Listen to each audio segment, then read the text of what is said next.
What's wrong with the engagement ring I gave my girlfriend? When I got down on one knee at the beach where we'd had our first date, Kiara dropped to her knees and cried, saying yes over and over. But then she saw the ring up close as I was putting it on her, and her face just dropped. She still let me put it on her finger, but her hand was shaking and she kept staring at it like she couldn't believe what she was seeing. On the drive home, she kept her ring hand covered in her lap, instead of admiring the ring like I'd expected. And when I asked if she liked it, she said, "I just can't believe you picked this," in this weird, hollow voice. I thought maybe she was just overwhelmed by the proposal, but when we got home, she immediately took the ring off and put it in the box, saying she didn't want to damage it. We almost had a fight over it when she almost forgot to put it back on the next morning. We went to brunch with our parents, and that's when her mom saw it. She literally gasped. Her dad didn't even seem happy or say congratulations, just asked if I was trying to make some kind of statement. When I said no, I just thought it was beautiful. He exchanged this look with his wife like they were communicating telepathically. Kiara's mom pulled her aside and I heard her whisper, "You don't have to go through with this," which made no sense because they'd always loved me. Kiara posted our engagement announcement on social media, but cropped out the photo of the ring saying the lighting wasn't good. When her friends asked to see it in the comments, she kept making excuses about waiting to get professional photos taken. Her best friend Mia came over that night, and when Kiara showed her the ring, Mia just said, "Oh my God, he actually did that," and left without even congratulating us. I posted in 3 different wedding forums asking for advice about why everyone was acting strange about the ring and included detailed photos from every angle. Every single post got deleted within minutes, and I was banned from 2 forums for obvious rage bait and trolling the community with offensive content. One moderator messaged me saying if the photos were real, I should be ashamed of myself. At work, I mentioned getting engaged, and my coworker asked to see the ring photo on my phone. She looked at it for about 2 seconds before handing my phone back like it was contaminated and saying, "That's certainly a choice." By lunch, everyone in the office was whispering, and my manager pulled me aside to say that while my personal life was my business, I should be mindful of professional boundaries. I went back to the jeweler thinking maybe there was something wrong. The jeweler remembered me and said he stood by his work, and the ring was exactly what I'd asked for with genuine materials and expert craftsmanship. When I asked if other customers had issues with similar designs, he said he'd never made another ring like this, and probably never would again. Kiara started wearing the ring only when we were alone and keeping it in the box whenever we went anywhere. When I confronted her, she said she just didn't want to lose it, but I could tell she was lying. Her sister saw it at family dinner and immediately said, "Please tell me that's not the real ring." And when Kiara nodded, her sister actually left the table. I asked my mom what she thought, and when I showed her the picture, she went completely silent before asking if I'd bought it as a joke. When I said no, she asked if I'd been having mental health issues and suggested I see someone. Kiara's friends started declining our wedding planning meetings, and her cousin, who'd agreed to be a bridesmaid, backed out saying she had scheduling conflicts. When we went to look at venues, the wedding coordinator saw the ring and asked if we were sure we wanted to move forward with booking. Kiara started crying in the car afterwards, saying she couldn't do this anymore. I begged her to just tell me what was wrong with the ring, but she kept saying if I couldn't see it myself, then that was the whole problem. I examined it under a magnifying glass looking for hidden symbols or offensive imagery, but it looked completely normal to me. I even had it appraised by a different jeweler who said it was worth exactly what I'd paid and was certainly unique but technically well made. After 2 months, Kiara said she needed to talk and gave me the ring back. She said she'd tried to be okay with it because she loved me, but she couldn't marry someone who would think that ring was acceptable. She said her friends and family had staged an intervention, asking her what kind of person would give that ring, and she couldn't defend me anymore. When I asked one last time what was wrong with it, she just shook her head and said, "The fact that you genuinely don't know makes this so much worse." She left and blocked my number, and when I tried to sell the ring online, the listing got flagged and removed within hours. Even pawn shops wouldn't take it with one owner saying he didn't want that kind of energy in his store. I kept the ring in my apartment and looked at it every single day, trying to understand what everyone else saw that I didn't see.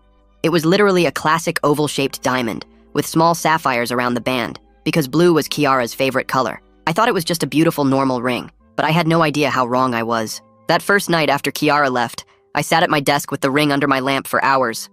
I turned it slowly, watching the diamond catch the light from every possible angle. The oval stone sparkled perfectly, and the little blue sapphires around the band glowed like tiny stars. I grabbed a magnifying glass and examined every single detail, looking for scratches or flaws or hidden symbols. Nothing looked wrong to me at all. I stayed up until 4 in the morning just staring at this ring that had destroyed my whole life. My eyes burned from focusing so hard, but I kept looking, desperate to see whatever horrible thing everyone else saw. When the sun came up, I hadn't slept at all, but I had an idea. Maybe if I drew the ring from memory, I'd notice something my eyes were missing when I looked directly at it. I found some paper and a pencil and started sketching, carefully drawing the oval shape and adding the sapphires one by one. My hand moved across the page, recreating every curve and angle I'd memorized from staring at it all night. The drawing took me an hour to finish, and when I held it up, it looked exactly like the real ring. Just a normal, pretty engagement ring with nothing weird about it at all. I was running late for work, but I folded up the sketch and shoved it in my pocket. At the office, I pretended to work on spreadsheets while really just thinking about the ring. During lunch, I pulled out the sketch and left it on my desk while I went to the break room. When I came back, 3 of my coworkers were standing near my cubicle with these weird looks on their faces. They scattered as soon as they saw me coming, but I noticed how they kept glancing back at my desk. One of them actually shuddered before turning away. I grabbed the sketch and stuffed it back in my pocket, my face burning with embarrassment. That evening, I knocked on my neighbor Mrs. Ching's door with the ring box in my hand. She'd lived next door for 10 years and always told me exactly what she thought about everything. I figured if anyone would be straight with me, she would. She opened the door and smiled until she saw the box in my hand. I opened it to show her the ring, and her whole face changed. She actually crossed herself and stepped back into her apartment. "Get that thing away from me," she said in this shaky voice. She slammed the door before I could even ask what was wrong. Back in my apartment, I opened my laptop and started searching for answers online.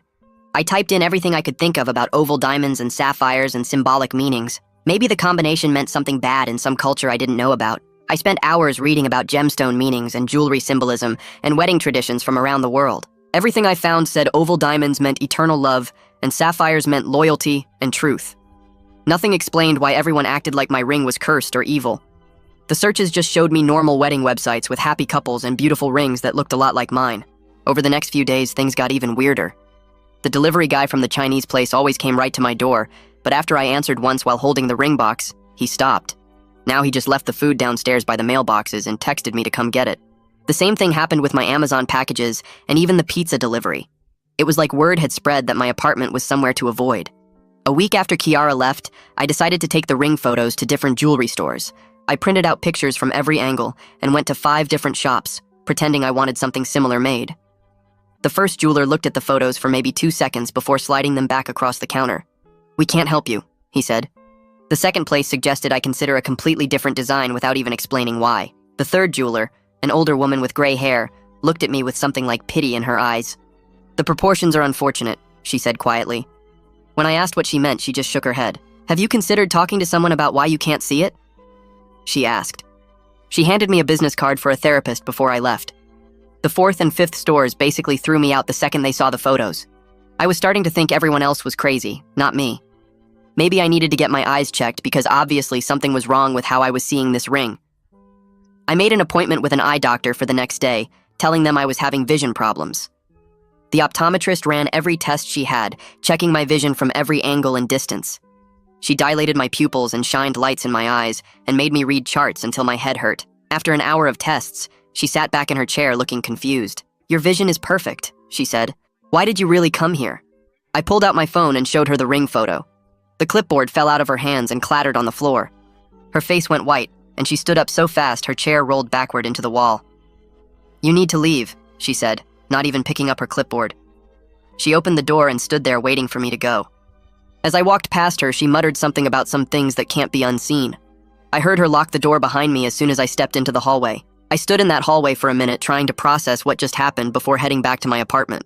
That night, I couldn't stop thinking about everyone's reactions, so I grabbed my phone and started taking pictures of the ring from every angle I could think of. I laid it on the kitchen counter and shot it from above, then from the side, then at a 45-degree angle. I put it under my desk lamp and took close-ups of the diamond, the band, the sapphires. I even balanced it on its side to get a profile view. Each photo looked perfect to me, just a beautiful engagement ring catching the light. I created an anonymous account on Reddit and posted the photos to a jewelry forum asking for honest opinions about the design. Within 10 minutes, the post was removed, and my account was banned for violating community standards. I tried again on a different forum with a new account, and the same thing happened. I posted to a general advice subreddit, and it got flagged immediately. 3 different moderators sent me messages saying I was sick for posting that kind of content. The next morning, my phone rang while I was making coffee, and it was my building manager. He said several tenants had complained about me approaching them in the hallway yesterday, trying to show them something inappropriate.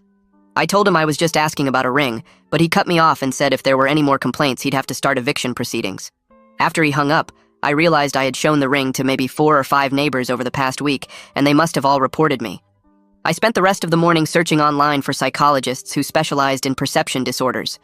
I found one who had written papers about visual processing issues and called her office. The receptionist said they had an opening that afternoon due to a cancellation, so I took it. The office was in a medical building downtown, and when I walked in, the psychologist introduced herself and asked what brought me in. I pulled out my phone and showed her the ring photos, explaining that everyone else saw something disturbing, but I couldn't see it. She looked at the photos for maybe 5 seconds before putting my phone down on her desk face down. She asked me to describe what I saw when I looked at the ring. I told her about the oval diamond, how it caught the light, the way the sapphires were spaced evenly around the band, the classic 4-prong setting that held the main stone. She took notes the whole time I talked, her pen moving faster and faster across the page. Her face got more and more concerned as I described each detail. She asked why I chose this specific design, and I explained that I wanted something timeless and elegant with Kiara's favorite color. She wrote that down too, and then asked if we could explore my background a bit.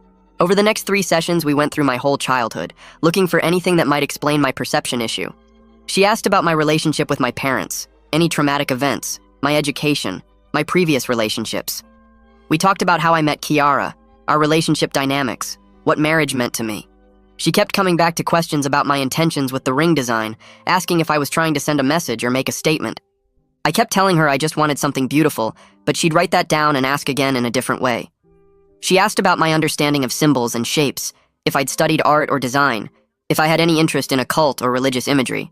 After our 3rd session, she said she needed to consult with colleagues and would call me to schedule our next appointment. While I waited to hear back from her, I remembered my college friend who became an art professor. I found him on social media and sent him a message saying I needed his professional opinion on something. He responded pretty quickly, but when I mentioned it was about the ring that was causing problems, he said we could only meet in a public place. We agreed on a coffee shop near the university the next afternoon. I got there early and had the photos ready on my phone. He showed up right on time, but sat across from me with his coat still on like he might need to leave quickly. I slid my phone across the table with the photos pulled up.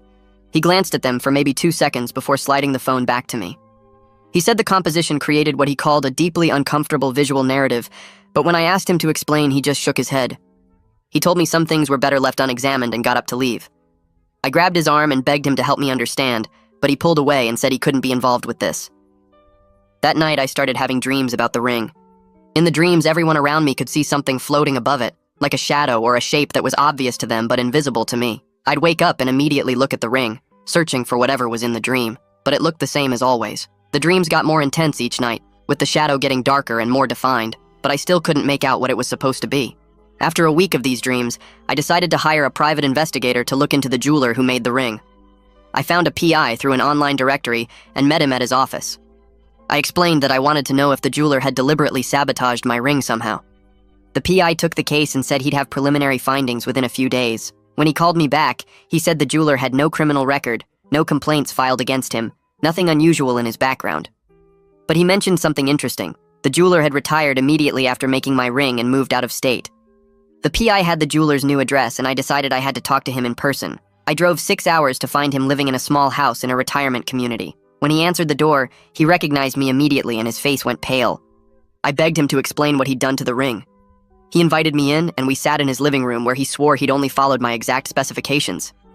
He pulled out a folder from a desk drawer and showed me his original notes from our consultation, plus the sketches he'd made based on my description. He said when he saw the final result, he knew he should have said something, but I seemed so happy with it that he let me take it. I looked closer at the sketches he spread out on the coffee table, and my stomach dropped because they really did look different from what I was holding in my hand. The sketches showed a simple oval with small stones around the band, clean and normal looking. But when I held the actual ring next to the drawings, something was off even though I couldn't name what. The jeweler kept pointing at specific spots on the paper, then at the ring, tracing lines with his finger like he was showing me something obvious, but my eyes just couldn't track whatever he was trying to highlight. He pulled out more papers from the folder, receipts and work orders and photos he'd taken during the process, and in each one the ring looked slightly different, like it was changing shape as he made it. I spent another hour there going through everything, taking photos of his sketches with my phone, but he finally asked me to leave because his wife was getting upset about having me in their home. The drive back took 6 hours, and I couldn't stop thinking about those sketches, pulling over twice to compare the photos on my phone to the actual ring sitting in its box on my passenger seat. 3 days later, I found myself standing outside a Catholic church downtown, even though I hadn't been to church since I was a kid. The priest was in his office doing paperwork when I knocked, and he smiled and was invited me in until I pulled out the ring box. His whole body went rigid when I opened it, and he actually pushed his chair back from his desk like I'd shown him something dangerous. He told me this wasn't a spiritual problem and suggested I needed professional help for whatever made me create this. Then he asked me to leave his office immediately. That night, I found an online forum for people with perception disorders, thinking maybe I'd finally found people who would understand. I typed up my whole story, attached photos from every angle, and posted it in their support section. Within 10 minutes, my post was deleted, and I got a message from the moderator saying I was banned for trolling vulnerable people with obscene content, and if I tried to create another account, they'd report me to the site administrators. My phone rang the next morning, and it was my mom saying my sister was flying in from Colorado because she'd told her I was having some kind of crisis. I tried to tell my mom I was fine, but she said my sister had already bought the ticket and would be there that afternoon. I picked my sister up at the airport, and she hugged me tight, studying my face like she was looking for signs of illness or drugs or something. We went back to my apartment, and I made coffee while she sat on my couch, and when I brought out the ring box, her whole demeanor changed. She opened it, looked for maybe 1 second, then started crying and asking what happened to me to make me think this was okay. She kept saying she didn't understand how her brother could make something like this, like I'd become a completely different person. She stayed for 3 days and kept suggesting we visit our childhood home, thinking maybe something from our past would explain why I couldn't see what everyone else saw. Our parents still lived in the same house 2 hours away, so we drove out there on a Saturday morning and spent the whole day going through photo albums and old home videos. My sister kept asking if I remembered specific events, teachers, friends, anything that might explain this blind spot, but nothing stood out as unusual. We looked through my old drawings, school projects, art class assignments, searching for any pattern or symbol that matched the ring, but found nothing. My mom made dinner and we sat around the table like when we were kids, but the whole time my sister kept looking at me with this worried expression. She flew home the next day after making me promise to see a doctor, not just a therapist, but an actual medical doctor who could check if something was physically wrong with my brain. I made an appointment with a neurologist the following week, telling the receptionist I needed to be evaluated for possible visual processing issues. The neurologist was a woman in her 50s who listened to my whole story without interrupting, took notes, then ordered a full set of brain scans, including an MRI and CT scan. I spent a whole day at the hospital getting tested, lying in machines while they scanned my brain from every angle looking for tumors or lesions or anything that might affect how I see things. The results came back completely normal. No abnormalities, no tumors, nothing that would explain why I couldn't see what everyone else saw in the ring. The neurologist seemed puzzled and referred me to a specialist who studied rare cognitive conditions, saying this was beyond her expertise. The specialist worked at a research hospital and had published papers on visual agnosia and other perception disorders. He examined the ring photos on my phone, had me do various visual tests, then sat back in his chair and said he'd seen similar cases where people literally couldn't perceive certain visual patterns.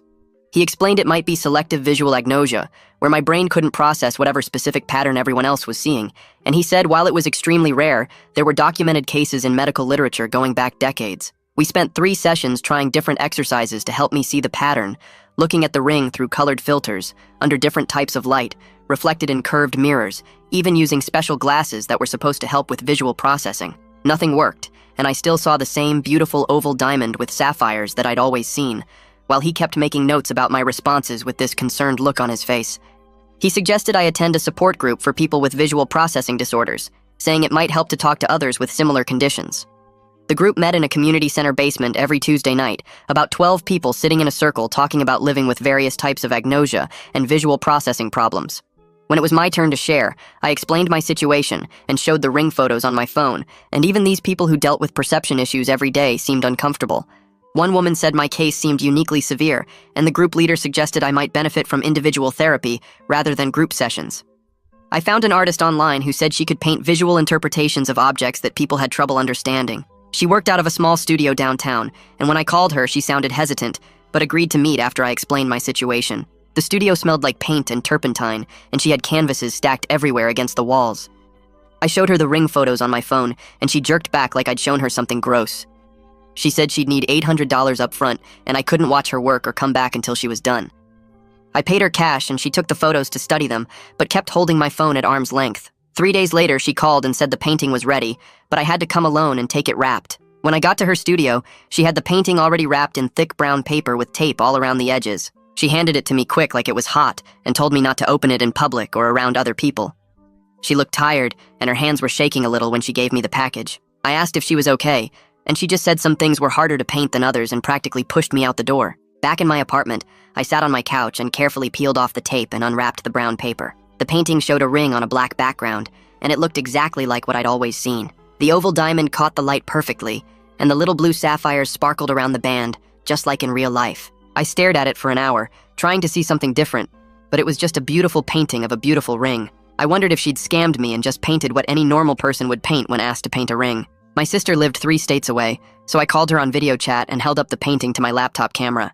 She gasped so loud I thought something was wrong with her and asked why I would have something like that painted. I told her the artist was supposed to show me what everyone else sees, and she said the artist had captured it perfectly. But when I looked at the painting again, it was still just the same normal ring I'd always seen. She asked me to put it away because she couldn't stand looking at it even through the computer screen. After she hung up, I started making a spreadsheet on my laptop to track every single reaction I'd gotten to the ring. I listed names, ages, genders, jobs, cultural backgrounds, and their exact reactions when they saw it. My coworker was 25, female, white, and had said it was certainly a choice. The pawn shop owner was maybe 60, male, Hispanic, and had refused to take it. Kiara's mom was 52, Korean, and had gasped and pulled Kiara aside. After 3 hours, I had 47 entries, and every single person, regardless of age or gender or background, had the same horrified response. I found contact info for researchers at a university who studied mass hysteria and shared delusions, and sent them my spreadsheet along with the ring photos. One researcher called me back within hours saying this was fascinating and asked if I could come to their lab for testing. I spent a whole day at the university doing perception tests and cognitive evaluations, while 3 researchers observed and took notes. They showed me the ring photos mixed with other jewelry photos, and I identified them instantly while they whispered to each other. At the end, they said the consistency of reactions across demographics suggested the issue was definitely with my perception, not everyone else's. They wanted to do brain scans, but I'd already had those done, and they came back normal, so they said this might be something new to science. A week later, I got an email from a documentary filmmaker who'd heard about my case from one of the researchers. She wanted to film my journey to understand what was happening and thought it would make a compelling documentary about perception and reality. We had 2 phone calls where she seemed really excited about the project and said she had funding lined up from a streaming service. But then she asked to see the ring photos for her lawyers to review before we signed contracts. She called back the next day and said her lawyers strongly advised against the project after seeing the photos, and she was sorry, but she had to pass. I was getting desperate, so I looked up hypnotherapists thinking maybe my subconscious could see what my conscious mind couldn't. The hypnotherapist was an older woman with a calm voice who said she'd helped people recover repressed memories and overcome mental blocks. In our first session, she put me under and had me describe the ring in detail while I was hypnotized. I talked about the oval diamond and the sapphires and the white gold band and how the light reflected off the facets. She brought me out of hypnosis and said I'd described the same thing under hypnosis that I described while awake. We tried 3 more sessions with different techniques, but nothing changed, and I still couldn't see whatever everyone else saw. During our last session, she sat me down and said she was worried that my mind might be protecting me from something. She said sometimes our brains block things that would cause severe psychological damage, and forcing someone to see past that block could be dangerous. She suggested the block might be keeping me functional, and breaking through it could cause a mental breakdown or worse. She recommended I stop trying to force myself to see it, and accept that my brain had a good reason for protecting me. But I couldn't let it go, so I found a jeweler who specialized in redesigning problematic pieces like racist antique jewelry or rings from bad relationships.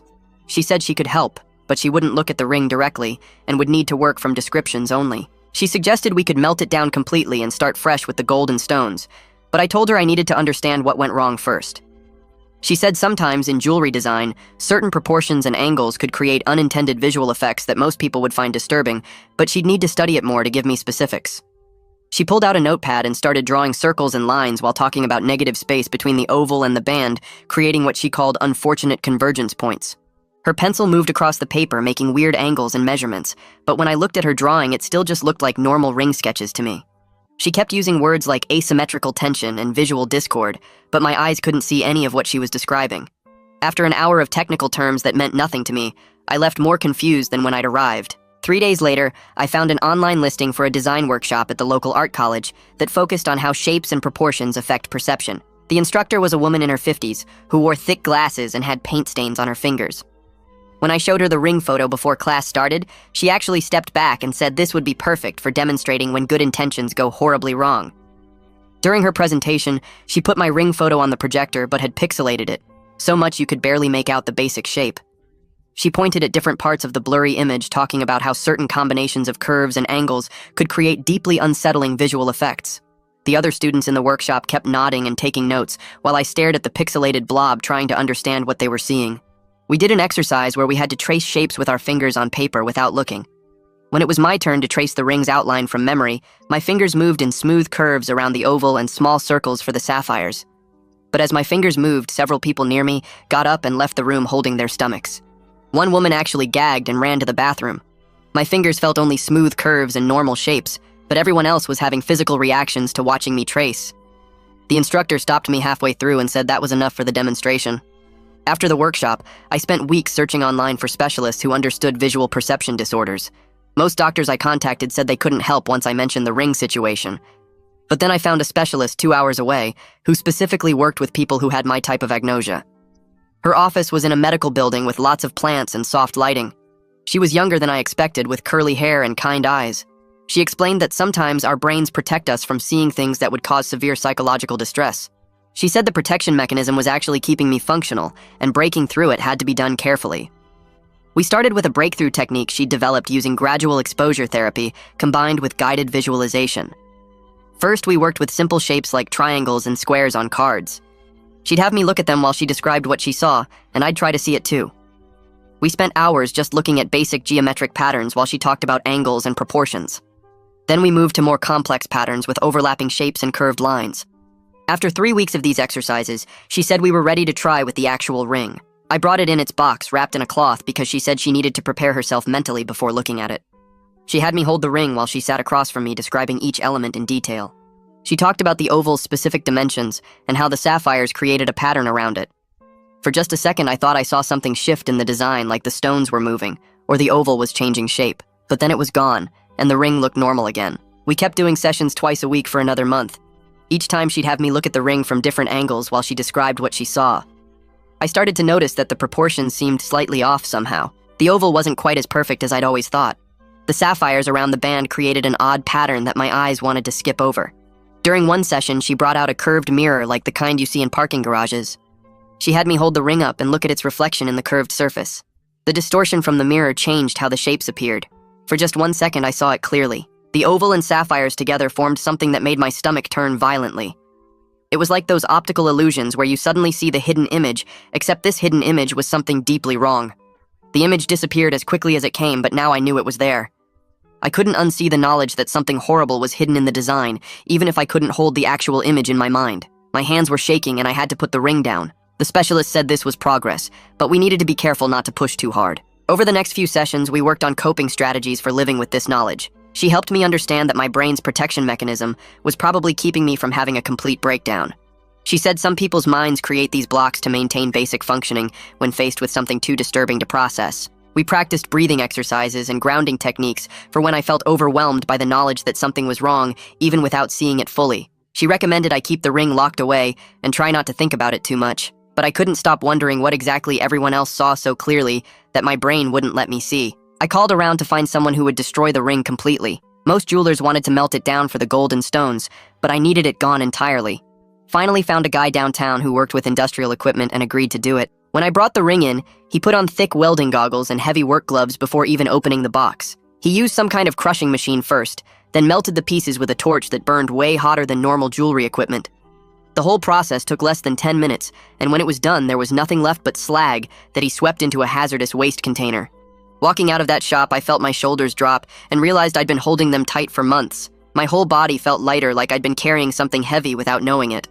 Over the next few weeks, people started acting normal around me again. My sister visited and said I looked better than I had in months and my skin had more color. At work, people stopped avoiding me in the hallways and started including me in lunch plans again. The change was so obvious that I knew the ring must have been affecting everything, even when it was just sitting in my apartment. I spent a long time thinking about whether to contact Kiara and finally decided to write her a letter. Her sister agreed to pass it along but made it clear Kiara might not read it. I kept the letter short and didn't ask for anything back. Just wrote that I understood now that something was deeply wrong with the ring, even though I still couldn't fully see what it was. I told her I was sorry for putting her through that, and I understood why she had to leave. Her sister texted me a week later saying Kiara had read it and appreciated me acknowledging the problem. That was all, but it felt like some kind of closure. I kept going to therapy twice a week to work on understanding how this happened. We went through different times in my life when I'd missed obvious social cues or misread situations completely. There was a pattern of me not picking up on things that everyone else saw clearly. My therapist helped me develop strategies for checking with others when making important decisions. She taught me to look for consensus and trust it, even when I couldn't see the reason myself. 6 months passed and I was in a much better place mentally. I'd learned to accept that my perception was different from most people's in some fundamental way. Instead of fighting it or trying to force myself to see what others saw, I learned to work around it. When multiple people agreed something was off, I trusted them even without understanding why. This approach helped me avoid other problems I might have missed on my own. I started volunteering with a support group for people with different perception disorders. Some had face blindness, others couldn't process certain visual patterns, and a few had conditions similar to mine. Sharing my story helped them feel less alone and crazy.